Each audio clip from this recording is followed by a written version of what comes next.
Court நியூஸ்ல இருந்து இது நீங்கள் நீதிபதியா இருந்தா ஒரு மனிதனின் உயிரின் மதிப்பு அவன் சம்பளத்தை பொறுத்துதானா? ரோடு விபத்தில் ஒருவர் உயிரிழந்தால் நீதிமன்றம் வழங்கும் இழப்பீடு அவர் சம்பாதித்த வருமானத்தை வைத்து கணக்கிடப்படுகிறது. அப்படியானால் இல்லத்தரசி, குழந்தை, முதியவர் ஆகியோரின் உயிருக்கு வேறுபட்ட மதிப்பா?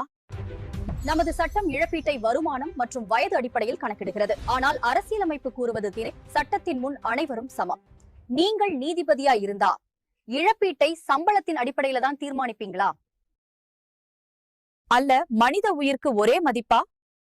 உங்கள் கருத்தை பகிருங்கள். செங்கல்பட்டு கோர்ட் நியூஸ்ல இருந்து இது நீங்கள் நீதிபதியா இருந்தா ஒரு மனிதனின் உயிரின் மதிப்பு அவன் சம்பளத்தை பொறுத்துதானா?